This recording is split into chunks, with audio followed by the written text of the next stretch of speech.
Insya Allah yang dulu pernah digagas oleh Pak Anies soal bunga 0% ya dulu ya. Insya Allah itu juga akan kita lanjutkan. DP Karena 0%. DP 0%. Yakin Pak Sus? Bisa karena Bisa. Pak Emil sudah pernah mempraktekkan. Pastilah Bang Emil itu pasti akan membela Persija ya. Kayak Sintayong kah? Dia kan pelatih Indonesia, harus ngelawan negara sendiri dan menang lagi.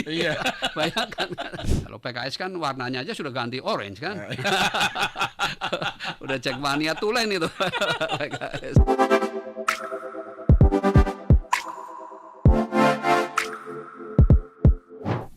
Halo pendengar dan netizen Radio El Sinta dimanapun Anda berada, kembali podcast El Sinta hadir untuk Anda.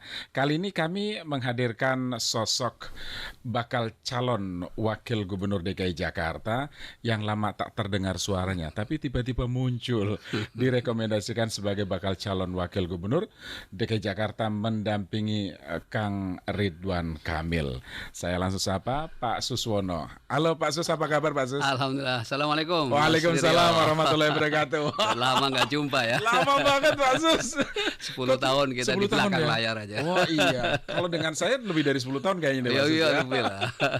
Tapi memang publik itu menerka-nerka Pak Sus. Iya, gitu. Es gitu ya, es ya. Antara Pak Soebul, Iman, ada Syehu. iya, tapi yang santer memang Pak Suswono. Oh gitu ya. Tapi masa iya sih Pak Sus kan udah lama banget gitu ya.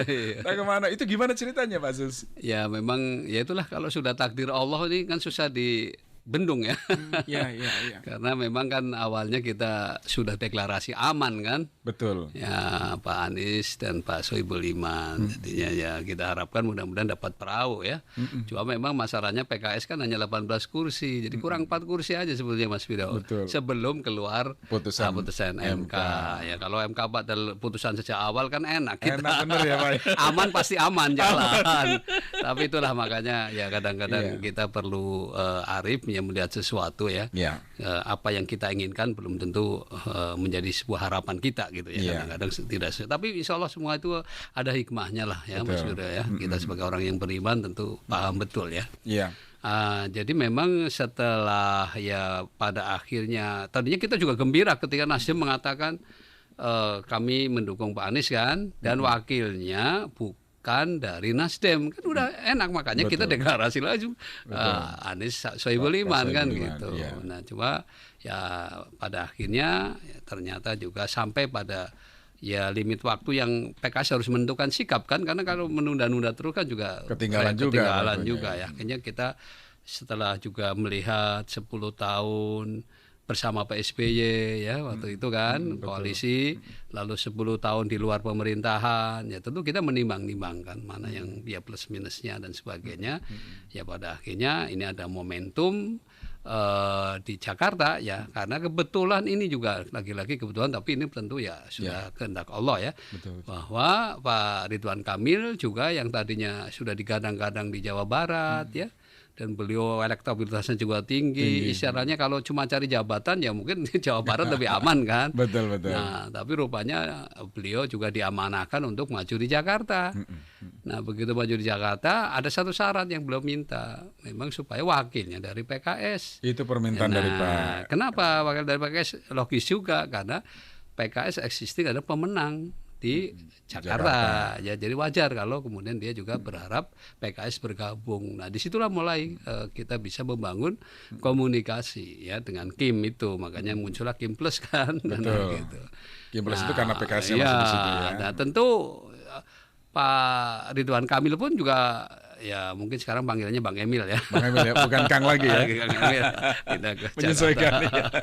Nah, Bang Emil ini juga tadinya sih sebetulnya juga menyebut nama ya S juga sebetulnya gitu kan. Tapi belum spesifik ke belum. Nah, rupanya PKS yang keberatan karena memang ada pertimbangan-pertimbangan lain kan. Dari partai-partai lain juga mengajukan nama, bukan banyak dari yang ingin dijadikan juga wakil. Cuma kan karena sudah menyebut PKS kan berarti sudah ya relatif tertutup kan partai-partai lain kan. Tinggal gimana mengkompromikan itu nama yang kira-kira bisa diterima kan gitu. Ya, kita ngajuin nama ya yang lain dia terima kan begitu. Nah, begitu kemudian pada akhirnya nama S-nya Suswono yang ditampilkan. Ya alhamdulillah di situ juga kata ini ya ceritanya Pak Ketua Majelis Syuro ya Pak Salim yang berkomunikasi langsung dengan Pak Prabowo kan. Artinya Pak Prabowo senyum gitu. Oh gitu. Isyaratnya senyum. Nama muncul ya. Kemudian juga di partai-partai lain juga welcome, ternyata juga ya kan sahabat-sahabat saya juga, artinya sudah mengenal lah saya. Ya saya pernah di DPR, ya saya juga pernah menteri 5 tahun. Ya jadi artinya bukan nama asing lah buat teman-teman dari partai-partai lainnya, sehingga akhirnya ya alhamdulillah diterima dengan ya tidak ada halangan apapun gitu ya, sehingga ya saya pada akhirnya diamanahkan secara resmi oleh partai untuk maju menjadi wakil gubernur. Di PKS kan banyak S Pak Sus ya. Oh ya banyak banyak. Ada Pak Sayu, ada Pak Soebul, kemudian juga ada Pak Suswono. Nah muncul nama Pak Suswono itu dari siapa Pak? Tentu ya diusulkan dari partai, dari PKS ya, karena tadi beberapa nama yang sudah diusulkan kan tidak diterima ya. Ada juga dari pihak partai lain yang mengusulkan orang PKS gitu, tapi kemudian ya di dalamnya sendiri PKS juga keberatan misalnya dengan nama itu, dan saya yakin dia memang dinamikanya luar biasa Mas Wiryo. Betul. Jadi pada akhirnya itulah kemudian ya saya yang kemudian diamanahkan untuk maju, dan nggak ada pertanyaan bersedia atau enggak gitu. Oh iya, jadi langsung menugaskan. harus amanah ini, jalankan. Nah, ya udah bismillah. Ya padahal saya udah 10 tahun praktis karena saya kan aktif di Majelis Pertimbangan Pusat. Ya, terakhir juga sebagai ketua dan sampai sekarang masih ketua Majelis Pertimbangan Pusat. Tentu lebih banyak di belakang layar. Yang tampil ke publik kan presiden partai dengan jajarannya gitu ya. Nah, rupanya harus tampil lagi ke publik gitu ya. Makanya ya ada hikmahnya saya nyambung lagi dengan Mas Wiryo kan. Alhamdulillah, jadi Jakarta memanggil nih Pak ya. Jakarta memanggil. Baik, Pak Suswono ini politisi PKS ya, senior. Nah kemudian pernah menjadi Menteri Pertanian era Pak SBY, juga pernah di DPR. Jadi memang politisi nggak kaleng-kaleng ini ya, sudah tahu persis apa permasalahan yang ada di Jakarta. Nah tapi yang menarik kan begini Pak Sus. Pak Sus lama di belakang layar. Sudah lama juga nggak berinteraksi dengan warga Jakarta kan, kira-kira begitu ya Pak Sus. Apalagi Pak Ridwan Kamil, Bang Emil lah ya. Bang Emil kan selama ini di Bandung, Jawa Barat begitu ya. Jarang juga ke Jakarta. Ada kendala nggak nih Pak kira-kira Pak Sus? Ya rasanya sih enggak ya, karena saya kan dulu nikah juga di Kemayoran saya itu. Istri saya kemudian warga di Kemayoran ya. Jadi artinya sudah mengenal, dan memang kemudian saya tinggal di Bogor, tapi aktivitas sehari-hari nyari makan kan juga di Jakarta ya. Jadi tahu persis bagaimana saya menikmati dulu padatnya kereta dari Bogor ya ke Jakarta, kadang-kadang malah pulang sambil tidur sambil berdiri ya. Karena nggak bisa bergerak kan dulu, kereta dulu ada ya pengamennya juga, ada yang jualan macam-macam kan. Bisa merasakan. Alhamdulillah sekarang kan udah perubahan luar biasa, makanya saya sekarang kadang-kadang masih bisa menikmati kereta juga dari Bogor karena ngejar waktu ya, karena sekarang lebih pasti dibandingkan dengan kendaraan sendiri yang sering macet dan sebagainya. Artinya problem-problem Jakarta insya Allah lah saya masih bisa terus mengikuti ya, karena hampir ya tiap hari ke Jakarta gitu ya. Aktivitas saya lebih banyak siang itu di Jakarta, kecuali mungkin malam sama weekend barangkali mungkin di Bogor begitu. Ini kulit Jakarta ya. Bicara soal transportasi tadi sudah nyinggung ke sana. Oke. Sebelum ke sana nih Pak Sus, karena ini dua orang yang dipertemukan kira-kira gitu ya. Nah, saya ingin tahu komunikasi selanjutnya, kan tentu ada pertemuan rutin dilakukan untuk menyamakan visi, pembagian tugas dan lain-lain. Itu bagaimana dilakukan Pak Sus? Iya, jadi setelah pertama kali mungkin ya saya yakin Bang Emil juga memang belum kenal saya ya, tapi begitu kenal pertama kali ketemu langsung nyambung gitu ya. Artinya dia langsung juga firm gitu untuk tidak lagi ada misalnya ragu-ragu lagi untuk maju bersama ya. Dan kebetulan ini kombinasi yang relatif ya cukup bagus lah, karena Bang Emil kan relatif mesti lebih muda dari saya. Tentu banyak gagasan-gagasan, banyak inovasi-inovasi yang dia siapkan lah untuk membangun Jakarta ini, dan success story-nya dia sudah pernah memimpin Bandung ya. Kan kota besar juga. Yang ini kan tinggal diperbesar lagi Jakarta gitu ya.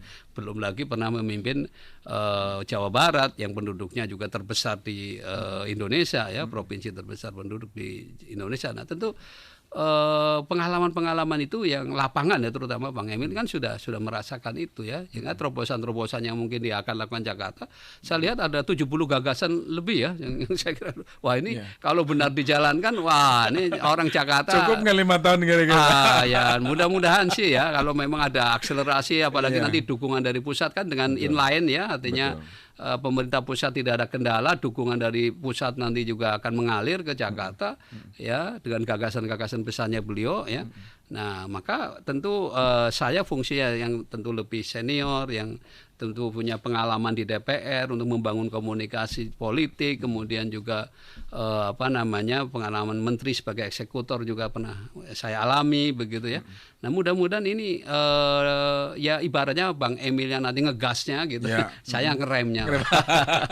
Ya, sebab kalau gasnya terus kan bahaya kan, terlalu nggak direm kan bahaya. Tapi remnya juga jangan terlalu kenceng kan. Kalau kenceng kan nanti kapan majunya? Nah, begitu Mas Wiro. Jadi Insya Allah beliau juga sudah mulai memberikan penugasan-penugasan, dan nanti Pak Sus ini kayaknya lebih pas di sini. Dan mereka sudah memberikan gambaran. Nanti Insya Allah begitu misalnya Allah takdirkan dilantik jadi gubernur, langsung kerja Insya Allah. Iya.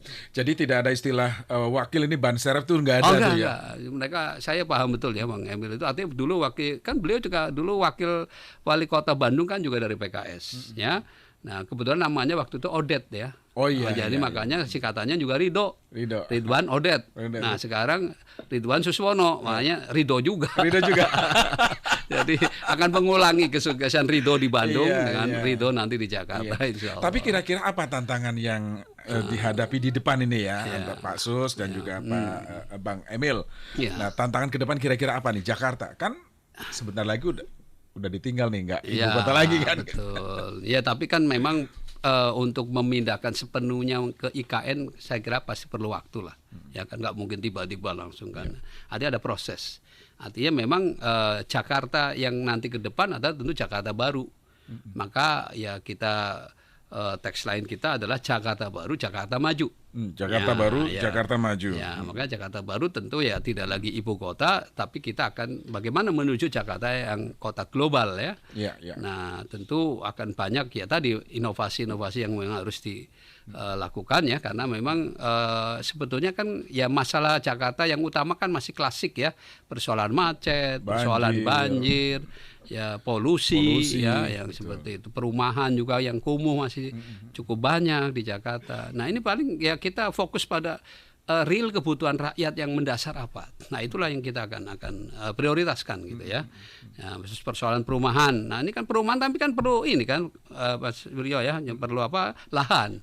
Nah, makanya terobosannya Bang Emil nanti seperti yang sudah dilakukan di negara-negara lain sebetulnya apa? Ya membangun pasar di atas membangun rumah di atas pasar. Kan lahannya sudah ada. Nah, tinggal ke atas saja sehingga walaupun di pusat kota orang miskin pun bisa mengakses perumahan di situ kan. Ya. Dia bisa usaha di bawah, bisa langsung. Tinggalnya di atas gitu kan juga praktis, nggak perlu ada. Ini pun nanti dampaknya apa? Ya arus lalu lintas orang ini kan juga akan berkurang kan. Nah, itu kan berarti akan mengurangi polusi juga ya. Nah, kemudian juga bisa di atas stasiun juga ya. Kalau di atas stasiun? Iya, kan itu juga lahannya luas-luas tuh kayak Manggarai misalnya, berapa luas kan? Nah, kalau dibangun perumahan di atas berapa tower yang bisa kita bangun kan? Nah, jadi itu terobosan-terobosan yang nanti akan dilakukan, dan itu sesuatu yang mudah, bahkan di atas jalan atau di atas sungai. Ya, nah, seperti rumah sakit ini Tarakan. Tarakan, iya betul kan? Nah, waktu zaman Avoke kalau tidak salah itu.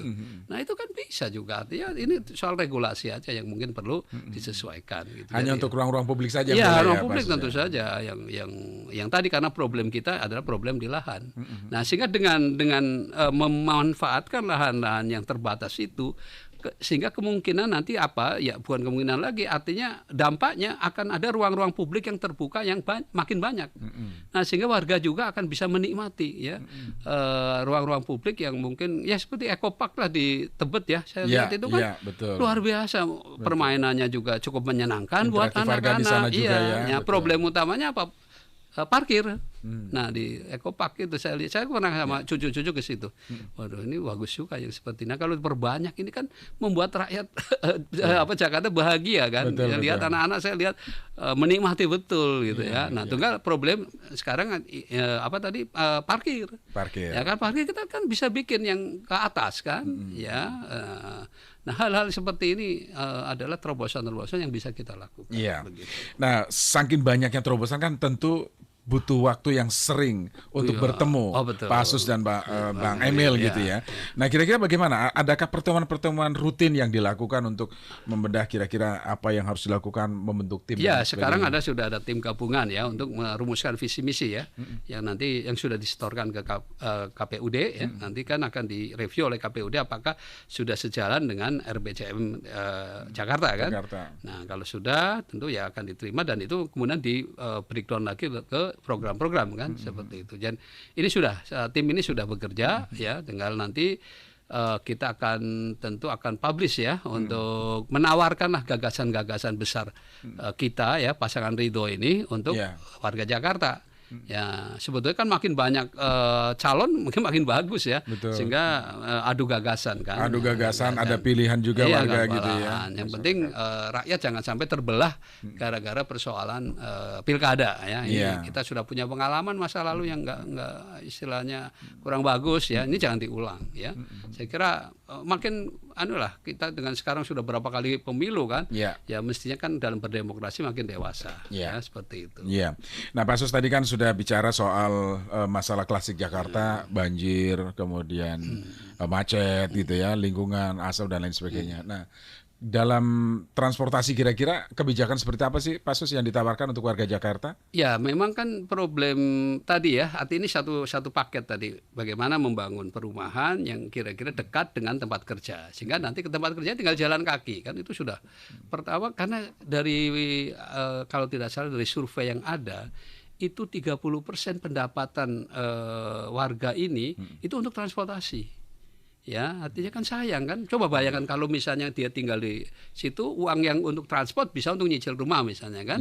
Ya, seperti itu. Kemudian dia dengan jalan kaki jadi makin sehat dan seperti itu kan.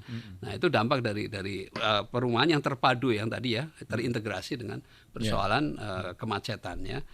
Nah, tentu yang berikutnya adalah bagaimana agar kan nggak mungkin semuanya juga pasti tempat kerjanya dekat dengan tempat kerja. Pasti ada lah yang jauh, tapi kan perlu ditunjang oleh transportasi umum yang makin banyak, makin mudah ya, sehingga betul-betul dia menikmati transportasi umum itu sampai ke rumah gitu. Nah, ini kan bisa dilingkan kan, ya misalnya dengan cek lingkonya kan begitu perbanyak ya, sehingga dia bisa sampai ke dekat rumah ya, tinggal jalan kaki atau mungkin nanti istilahnya diintegrasikan dengan ojol dan sebagainya. Saya kira banyak hal yang bisa lakukan. Jadi intinya bagaimana supaya orang itu akhirnya nyaman dengan transportasi umum ya, karena pertama tepat waktu, yang kedua tentu jadi murah ya biayaannya. Nah, ini yang saya kira akan kita tawarkan bagaimana ke publik. Warga Jakarta itu sebetulnya agak sedikit trauma juga dengan janji-janji yang sering disampaikan itu ya Pak Sus ya, kemarin-kemarin kan begitu ya. Wah ini saya nggak mau nyebut, tapi mudah-mudahan itu tidak terjadi lagi untuk yang akan datang. Ya, kira-kira apa yang bisa disampaikan ke warga Jakarta? Makanya nanti kita tawarkan yang namanya kontrak politik ya. Kalau perlu tanda tangan. Ini janji kami akan begini, tanda tangan dengan warga misalnya. Makanya apa? Nanti gagasan kami ini, pasangan Ridho ini akan istilahnya singkatannya DKI, Mas. DKI. Apa itu DKI? D-nya dekonsentrasi. Desentralisasi. Desentralisasi.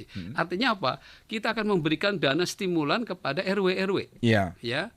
Nah, minimal 100 juta. Ya, mudah-mudahan bisa nanti kalau hitung-hitungan memungkinkan RT RW-nya itu ya. Jadi nanti dialah di tingkat RW lah menyusun sendiri mana program prioritas di RW. Itu satu tahun. Iya, per tahun itu. Per tahunnya itu tahun ya. Nanti. Nah, makanya Bang Emil sudah juga membuat gagasan pendampingan, ada satu kecamatan, satu arsitek. Nah, sehingga nanti RW itu nanti bisa konsultasi kan. Bisa konsultasi dengan arsitek, kira-kira ini kami ini mungkin prioritas ini got nih sering mampet ya, sehingga sering banjir apa dan sebagainya. Mungkin itu misalnya jadi prioritas. Nah, kira-kira tapi prioritas yang kira-kira bisa mengatasi artinya berkelanjutan gitu loh. Ya seperti itu. Itu diantaranya desentralisasi kita kepada RW, basisnya nanti RW ya. Termasuk mungkin nanti juga termasuk operasional RT kita tingkatkan dan sebagainya. Ya, karena itu sebenarnya mata telinganya gubernur kan ada di RT kan. Ujung mereka tombak yang tahu, mereka. Betul. Yang sering juga ujung tombak ya. Betul. Di samping ujung tombak juga. RT itu biasanya begitu. Nah kita support supaya mereka bisa benar-benar kita itu ingin melihat langsung rakyat ini sedang apa. Jangan sampai ada yang sakit terlantar, jangan sampai ada yang nggak sekolah, atau sampai ada yang kelaparan. Nggak boleh ya. Negara atau dalam ini pemerintah daerah harus hadir ya seperti itu. Nah ini yang kita akan optimalkan itu. Kemudian tadi DK sekarang K-nya berarti kolaborasi. Ya jadi artinya kita tidak mungkin ya, termasuk nanti tidak hanya di dalam kolaborasi di Jakarta sendiri, tetapi juga mungkin dengan daerah-daerah lain kan. Karena kita tadi persoalan misalnya mengatasi banjir. Ya banjir ini kan intinya kan air mengalir dari yang tempat tinggi ke bawah kan, itu kan gravitasi kan. Nah artinya kita juga harus berkolaborasi dengan daerah tetangganya yang terdekat ya, Bogor ya, Cianjur ya, makanya kan nanti dengan aglomerasi ini saya kira akan Bobunjur itu tadi ya. Bobunjur ini artinya persoalan banjir ini harus diatasinya secara sistemik kan. Nggak bisa Jakarta sendiri. Artinya ya, jadi artinya dimulai dari sumber airnya di hulu itu harus ditahan agar jangan langsung gelontor ke Jakarta ya. Nah caranya gimana? Bikin bendungan-bendungan di wilayah sana. DKI atau Jakarta beli lahan di sana, bikin bangun waduk-waduk di sana ya. Itu dari hulunya. Nah nanti kemudian di tengah tentu saja dengan bikin ya sumur-sumur resapan ya. Nah resapan itu kan harus dibikin juga supaya juga nahan lagi. Ya sampai pada akhirnya nanti di ujungnya, di hilirnya kita akan sesuai dengan juga rencana pemerintah pusat, yaitu akan membangun Giant Seawall. Nah itu saya kira, dan ini kan jadi kota baru nanti di utara itu ya. Bahkan mungkin nanti kan ada tol di atas laut ya. Seperti itu. Jadi nanti terintegrasi seperti itu. Nah I-nya sekarang. Betul, I-nya sekarang inovasi. Ya, nah, makanya perlu ada ya tadi gagasan-gagasan baru yang bisa memberikan akselerasi untuk bagaimana supaya rakyat Jakarta ini meningkat kebahagiaannya ya, artinya kebutuhan utamanya ya pangan terpenuhi dengan tidak lagi ada fluktuasi harga yang memberatkan ya, seperti itu. Pendidikan juga mudah diakses dan juga persoalan kesehatan yang juga dia bisa nikmati dengan ya tentu harapannya nanti kan kalau banyak orang jalan kaki menjadi sehat ya, mudah-mudahan akhirnya mengurangi orang sakit ya. Seperti itu. Jadi subsidi ke orang sakit bisa dikurangi. Iya, kalau soal pangan saya rasa Pak Suswono udah hafal banget lah ya. Karena di pertanian sebagai Menteri Pertanian kan mengkoordinasikan juga ya pengalaman. Nah, Jakarta ini kan soal pangan ini kan kebutuhannya tinggi Pak, karena jumlah penduduknya 8 jutaan ya, sekitar segitulah ya. Kalau siang bisa sampai 12 juta kan. Nah ini bagaimana nih Pak? Nah tentu kan kebutuhannya kan dengan daerah-daerah lain juga Pak Sus. Ya itu tadi salah satu kolaborasi dalam soal pangan ya. Jadi artinya ini persoalan pangan kan, kita harus kewajiban pemerintah untuk menjaga ya stabilitas harga ya. Nah tentu stabilitas itu akan dipengaruhi oleh suplai ya. Ini kan soal plus supply and demand kan. Nah kalau suplainya baik ya, ada sumber-sumber yang bisa pasti ya. Ini kan makanya kerjasama dengan daerah-daerah sumber pangan ya misalnya. Ya itu yang utama tentu saja untuk. Tetapi jangan lupa ya bahwa Jakarta sendiri ternyata dulu waktu saya menteri, saya pernah bekerja sama dengan komunitas arsitek.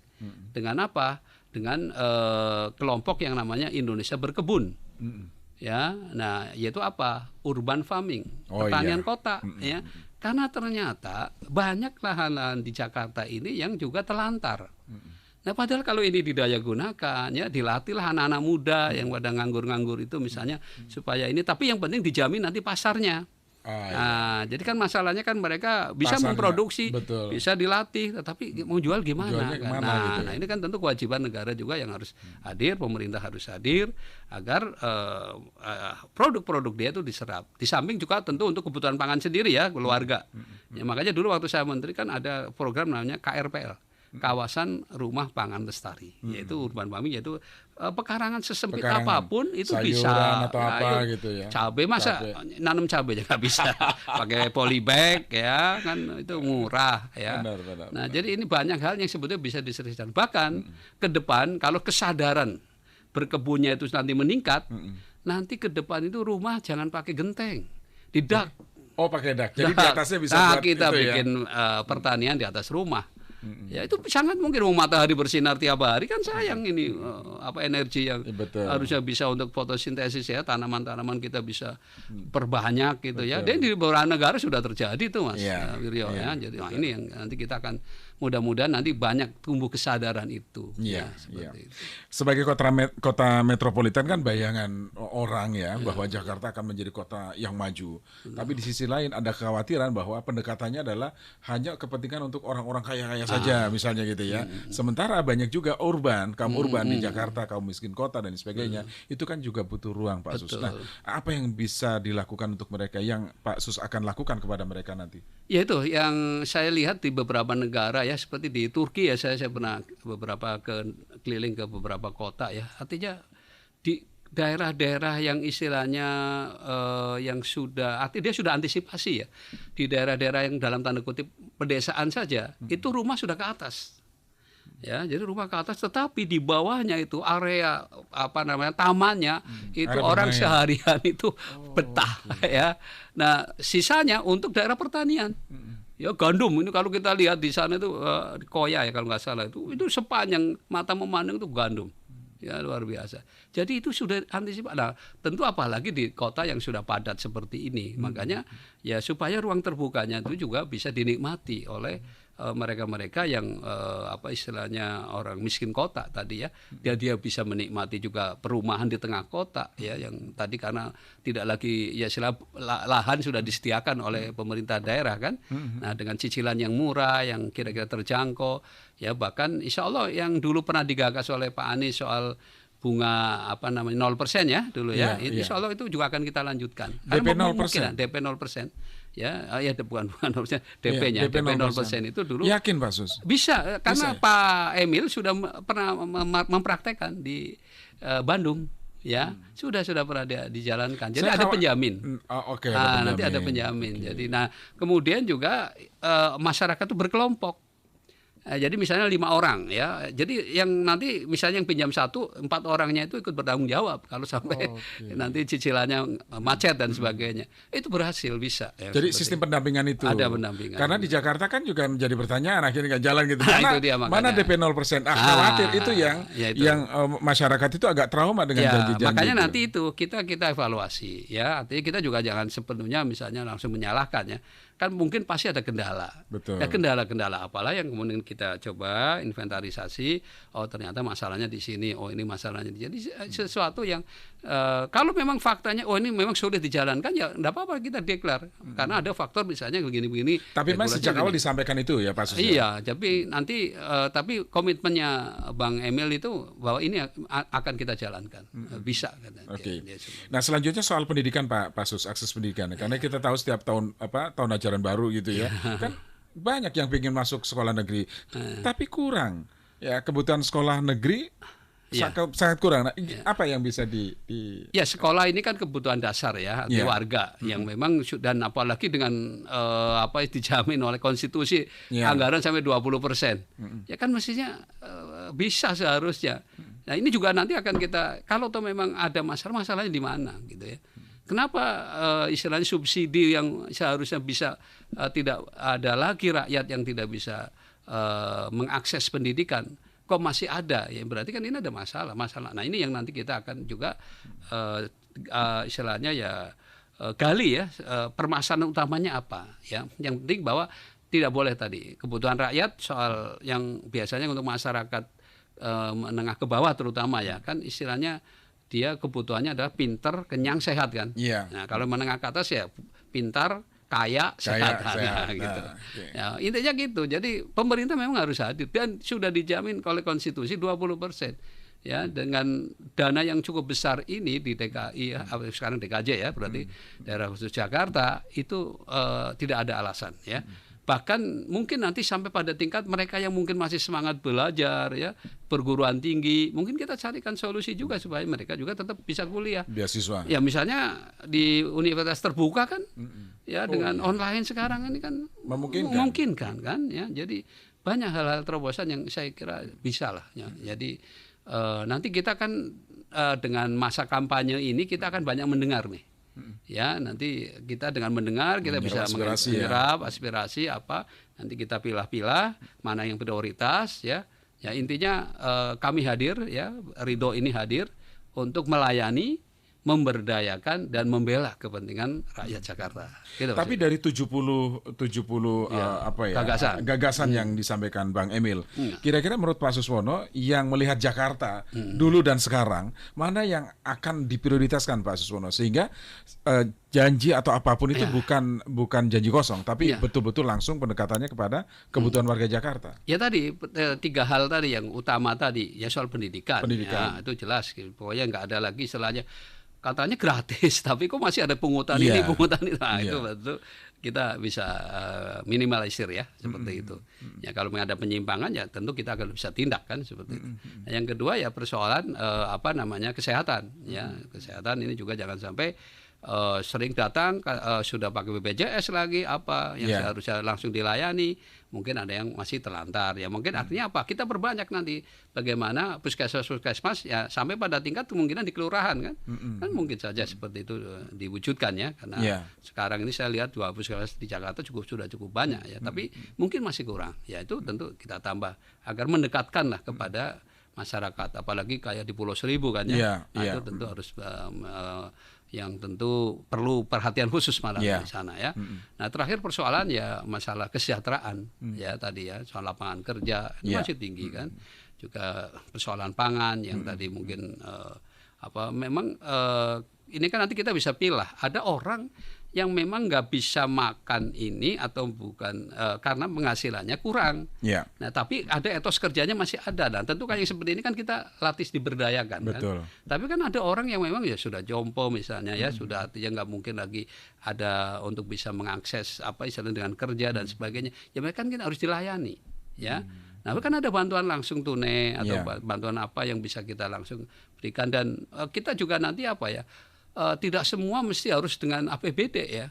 Karena kemungkinan sebetulnya kalau warga ini bisa digerakkan, kan di lingkungan yang bersangkutan pasti ada orang kaya kan. Jangan-jangan orang kaya ini nggak tahu ada tetangganya yang kurang makan. Nah kalau nanti tadi RW-nya atau RT-nya nanti bergerak dengan baik, ya kan bisa menginformasikan dulu. Nah kecuali kalau memang ternyata di situ ya miskin semua ya misalnya ya. Nah ya tentu harus hadirlah negara. Ya, dia harus dilayani. Nah, sumber-sumber untuk melayani mereka itu kan ada diantaranya melalui zakat, ya. Itu kan dana zakat saya yakin di Jakarta juga cukup besar. Nah, itu kalau didaya gunakan juga untuk pemberdayaan, ya, atau UKM gitu ya. UKM juga, saya kira sih banyak lah yang rasanya sih kayak udah pengen segera untuk merealisasikan gagasan-gagasan itu. Betul. Nah, Pak Sus, yang lain soal layanan publik ya, karena kan masyarakat Jakarta pinginnya yang cepat. Begitu ada keluhan, ada aduan, langsung direspon cepat. Quick respon lah kira-kira. Nah, nanti bagaimana nih Pak Sus? Oh ya, kita nanti akan ada hotline ya. Ada hotline langsung? Ada langsung nomor khusus ya, yang kita rakyat tahu ya. Seperti saya dulu menteri itu, bisa langsung ke telepon saya kok ya. Bisa langsung, saya nomornya nggak ganti-ganti sejak dari dulu kan, sebenarnya tahu sendiri kan. Coba lihat aja. Saya nggak ganti-ganti nomor. Jadi nanti ada lah hotline langsung ya. Di samping mungkin yang tingkat tadi RT ke lurah ya, atau lurah ke camat ya, camat ke wali kota ya, seperti itu. Tapi kita langsung ada nomor khusus yang memang langsung ke gubernur atau ya pokoknya yang intinya di kantor gubernur lah. Sehingga kalau ada apa-apa nanti kita ya tentu kita akan menegur juga misalnya wali kotanya untuk ini ada laporan seperti ini supaya cepat diatasi kan begitu. Jadi ya syukur-syukur sudah di tingkat kelurahan sudah selesai atau syukur-syukur di tingkat tadi RW sudah selesai gitu ya. Itu akan lebih bagus lagi seperti tadi soal desentralisasi. Tetapi jangan putus asa kalau ternyata laporan-laporan itu mandek ada nomor khusus. Nomor khusus. Dengan aplikasi juga tidak Pak Asus karena kan itu memudahkan foto atau apa tinggal kirim. Ya itu seperti itu juga sangat mungkin. Ya. Sekarang itu udah dunia digital ini juga udah luar biasa ya artinya tinggal mau kerja apa enggak kan gitu aja. Betul ya. Jakarta sebagai kota metropolitan juga banyak juga masalahnya masalah sosialnya. Iya betul. Ya kan kenakalan remaja, narkoba dan lain sebagainya. Nah ini gimana nih Pak Asus karena Jakarta ini menjadi daerah merah nih Pak Asus kalau untuk narkoba dan nakalannya nih Pak Asus. Kriminalitas. Betul. Nah tentu ya pertama kita harus membangun tadi ya sumber daya manusianya ya. Artinya kita bangun karakternya karena sebetulnya kan kita kan umat beragama ya. Nah kalau kesadaran beragamanya muncul dengan baik ya tentu hal-hal negatif seperti itu akan bisa tereduksi ya. Dan tentu hubungan juga antar warga ya. Kan di Jakarta ini miniatur Indonesia kan ya etnik ya agama suku atau apa namanya budaya yang itu kan ini miniatur ya. Nah oleh karena itu ini ada gagasan juga dari Bang Emil ini. Jadi dia Car Free Day-nya itu tidak lagi hanya di Tamrin misalnya. Mungkin di tiap kecamatan ada mana Car Free Day Night. Ya malah bikin acara ya. Di situ nanti ada festival ya, ada seni, ada UMKM ya untuk memasarkan ininya produk-produknya dan sebagainya. Dan sehingga nanti interaksi antar warga juga berjalan dengan baik ya. Harapannya nanti ya tidak lagi ada tawuran-tawuran yang nggak perlu kan. Ya, ini kan sebetulnya kalau tadi kita bikin area-area untuk berinteraksi ya apalagi tadi taman-taman apa istilahnya terbukanya kota itu muncul ya itu kan interaksi warga makin intens ya insya Allah hal-hal seperti yang negatif itu akan ditinggalkan. Ini kan orang mungkin karena tadi stres ya apa ya yang kemudian akhirnya larinya ke hal yang negatif. Nah makanya dulu pernah ini Bang Emil juga sudah pernah menggagas adanya apa ya semacam mobil konsultasi.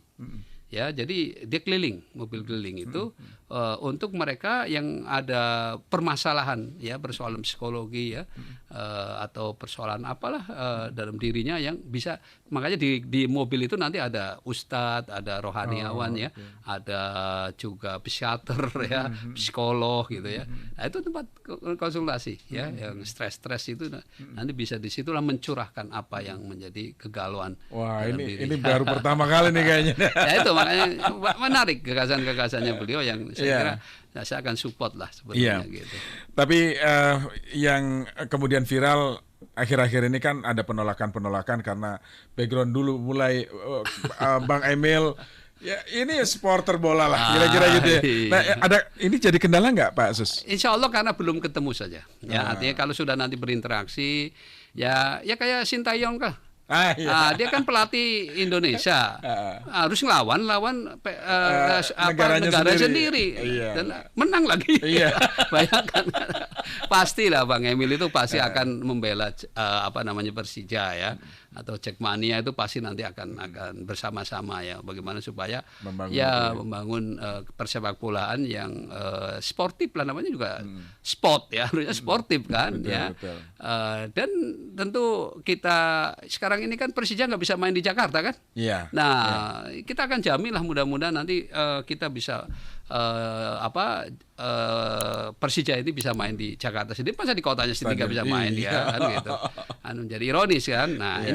Nah tentu juga harus dibangun kan kesadaran bahwa yang namanya olahraga ya perlu jiwa sportif itu harus ditunjukkan kan karena memang dalam pertandingan nggak mungkin dua-duanya menang kan harus ada yang kalah sebetulnya kalau kalah ya tinggal evaluasi ini kekurangan kita gini tingkatkan lagi supaya itu ya sehingga nanti harmonis gitu ya di antara kita bahwa ya permainan olahraga biasalah mau di capres saja ada yang kalah ada yang menang tapi habis itu ya udah rukun kan gitu jadi siap kalah siap menang gitu ya kan harus begitu. Betul. Jadi insya Allah ini karena mungkin komunikasi secara baik aja. Mudah-mudahan nanti ada masanya kita bisa berinteraksi. Bahkan mungkin nanti ada curah gagasan lah dari teman-teman yang Jackmania Persija.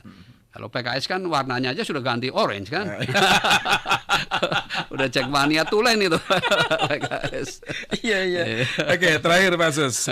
Apa yang menjadi alasan warga Jakarta harus memilih pasangan Bang Emil dan Pak Suswono? Silakan. Ya, sekali lagi bahwa Ridho ini hadir ya dalam rangka untuk melayani, memberdayakan dan membela kepentingan rakyat Jakarta ya. Tentu harapannya setelah kami memimpin ini ya, karena diberi waktu 5 tahun ya, tentu harapannya dengan melayani, memberdayakan dan membela kepentingan rakyat Jakarta itu akan merasakan peningkatan ya kesejahteraannya ya. Aspek keadilan juga akan dirasakan ya. Intinya bahwa pada akhirnya indeks kebahagiaan rakyat Jakarta itu meningkat ya. Itu yang kita targetkan seperti itu ya.